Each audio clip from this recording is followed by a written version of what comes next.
सुप्रभात विद्यार्थियों।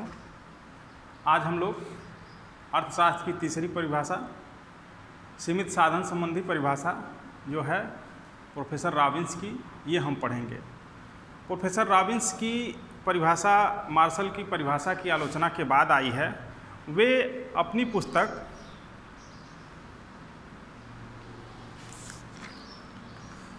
An essay on the nature and significance of economic science में इस परिभाषा को वो दिए हैं।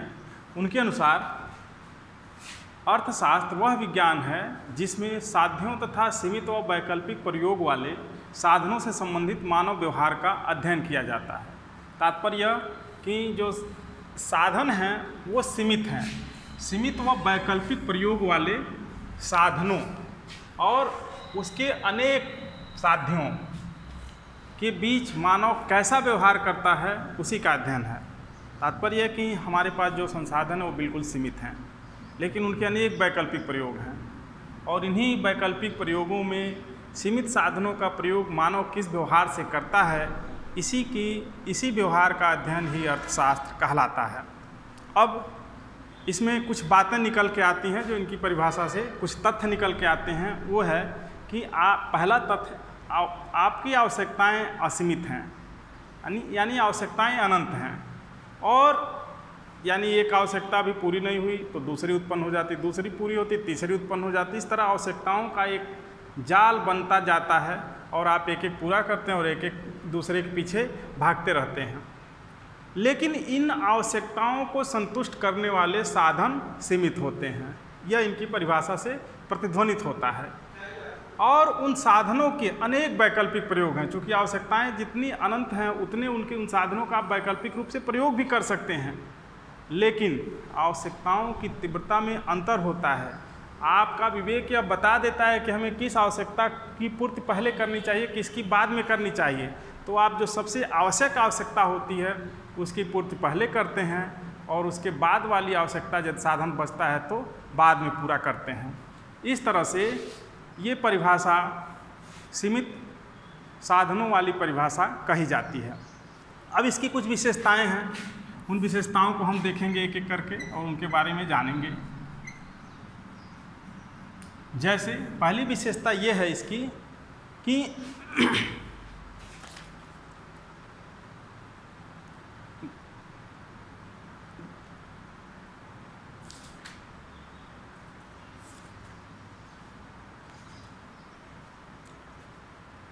यह वास्तविक विज्ञान है। अर्थशास्त्र वास्तविक विज्ञान है। इनकी विशेषता, इनकी परिभाषा अर्थशास्त्र को वास्तविक विज्ञान बना देती है। यह वास्तविक विज्ञान वह होता है जो केवल सिद्धांतों का निर्माण करता है, सिद्धांत सही हैं या गलत हैं इस बारे में विचार नहीं करता है। यानी कि पहली विशेषता है अर्थशास्त्र वास्तविक विज्ञान बन जाता है। अब आप देखेंगे कि चाहे जिस प्रकार के साधन हों वो सीमित हैं और उनके अनेक वैकल्पिक प्रयोग हैं, उसी में आपको विवेकपूर्ण व्यवहार करना है। इसलिए यह हर प्रकार के व्यवहार में लागू होता है और इसलिए यह वास्तविक विज्ञान हो जाता है। दूसरा, मानव व्यवहारों का यह अध्ययन है। यह मानव व्यवहारों का अध्ययन है। तो यह विशेषता मार्शल की परिभाषा की विशेषता से मैच करती है। मार्शल भी कहते हैं अर्थशास्त्र मानव अध्ययन का एक भाग है। इस तरह से यहाँ इन दोनों परिभाषाओं में समानता भी आ जाती है कि अर्थशास्त्र मानव व्यवहार का अध्ययन है। तीसरा है भौतिक प्रभाव से इसमें मुक्ति है। भौतिक प्रभाव से मुक्ति है। मार्शल ने कहा कि भौतिक सुख सुविधाओं को जुटाने के लिए आप धन को जुटाते हैं, लेकिन यहाँ इन्होंने भौतिक प्रभाव को से मुक्त कर दिया। ये सभी प्रकार में ये आ जाती है। यानी अर्थशास्त्र सभी प्रकार के व्यवहारों का अध्ययन करता है जिसमें साधन सीमित हैं और उसके अनेक वैकल्पिक प्रयोग हैं। चौथा है अर्थशास्त्र का क्षेत्र इसमें विस्तृत हो जाता है। आपने मार्शल की परिभाषा पढ़ी है, उसमें बताया गया है कि मानव व्यवहार के उस भाग की जांच करता है जो भौतिक धन जो उसके कल्याण से या आर्थिक कल्याण से जुड़ा हुआ है। मार्शल की परिभाषा में आपने ये पढ़ा है कि अर्थशास्त्र मानव व्यवहार के उस भाग से जुड़ा हुआ है जो उसके भौतिक कल्याण से संबंधित है, लेकिन रॉबिन्स कहते हैं कि नहीं, अर्थशास्त्र सभी भागों से जुड़ा है।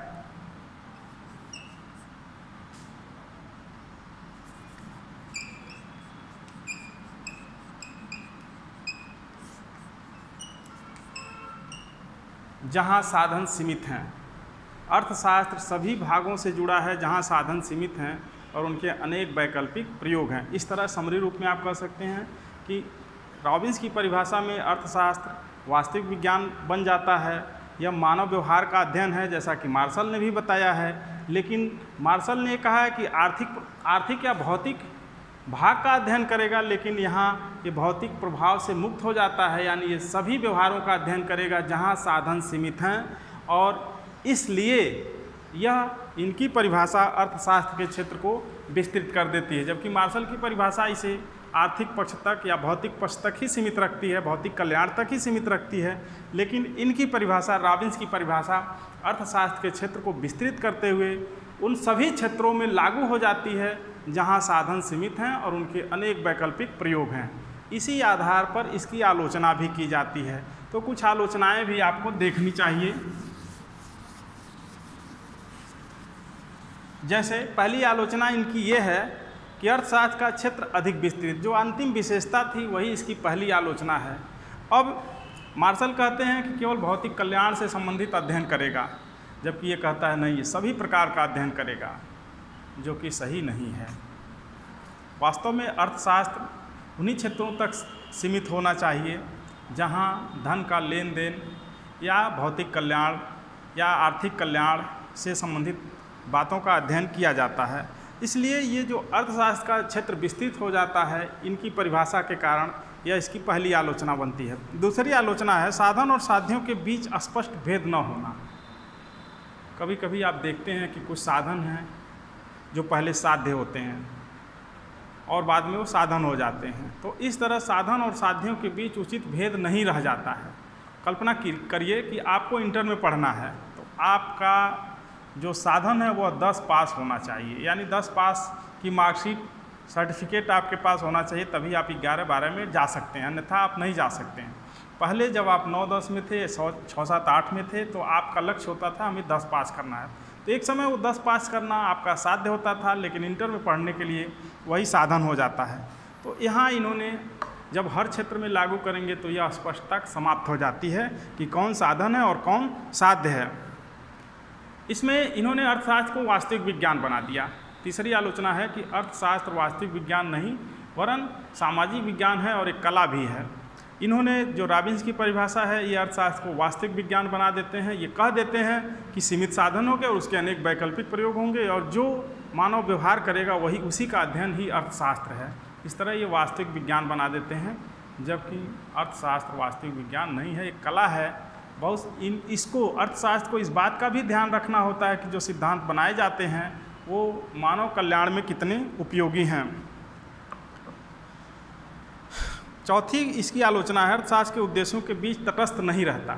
इन्होंने कहा कि अर्थशास्त्र का उद्देश्य काम ये नहीं है कि कौन सा उद्देश्य सही है कौन सा गलत है, लेकिन ऐसा नहीं है। अर्थशास्त्र उद्देश्यों के बीच तटस्थ नहीं हो सकता। जो सही है उसको सही कहेगा, जो गलत है उसे गलत कहेगा।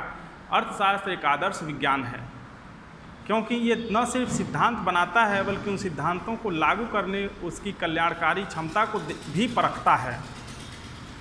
पांचवी जो आलोचना है ये मानव व्यवहार सदैव विवेकपूर्ण नहीं होता। आप जानते हैं कि आपके बहुत सारे व्यवहार आपकी रीतियों, परंपराओं, रहन सहन पर आधारित होता है। कुछ सभी व्यवहार हमेशा वैज्ञानिक नहीं होते हैं। कुछ व्यवहार आपको पूर्वजों से मिली हुए संस्कार के आधार पर तय करने होते हैं और वो हो सकता है कभी कभार आपके लिए हानिकारक हो, लेकिन आप उनका पालन करते हैं। इसकी छठी आलोचना, इसमें सामाजिक पक्ष की उपेक्षा की गई है। इसमें कह दिया गया कि साधन सीमित हैं और उनके अनेक वैकल्पिक प्रयोग हैं, जो प्रयोग सबसे अधिक लाभदायक हो उसी को करना चाहिए। इसमें सामाजिक पक्ष की उपेक्षा हो जाती है। बहुत सारे कभी कभी आपको ऐसे प्रयोग करने होते हैं जहां आपको लाभ नहीं मिलता है, लेकिन फिर भी आपको मानवता के नाते मानव कल्याण के लिए आपको कार्य करने पड़ते हैं। जैसे किसी को किसी भूखे को खाना खिलाना, तो भूखा आपको आशीर्वाद देगा, आपको उसके प्रतिफल में कुछ नहीं देगा। ये परिभाषा स्थैतिक है। 7वीं आलोचना है कि यह परिभाषा स्थैतिक है, यानी स्थिर परिभाषा है, ये परिस्थितियों के अनुसार खुद में बदलाव नहीं कर सकती।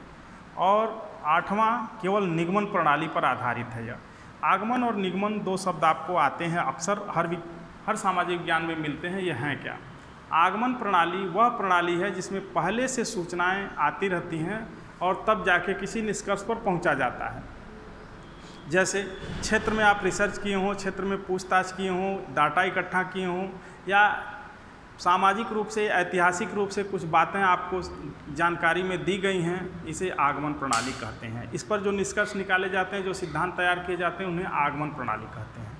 जबकि निगमन प्रणाली में आपने तर्क किया, तर्कपूर्ण सोच विचार किया और एक सिद्धांत बना दिया, इसे निगमन प्रणाली कहते हैं। तो रॉबिन्स की परिभाषा निगमन प्रणाली पर आधारित है, आगमन प्रणाली पर आधारित नहीं है। इस तरह इसकी ये आलोचनाएं हैं कुछ। और मार्शल और रॉबिन्स में जहाँ समानताएं थी वहाँ मैंने समानताएं आपको बता दिया, जहाँ विषमताएं थी वहाँ मैंने विषमताएं बता दिया। ये परिभाषा यहाँ ख़त्म होती है। अगली परिभाषा है जेके मेहता की परिभाषा, जिसे हम अगली वीडियो में बताएंगे। बहुत बहुत धन्यवाद।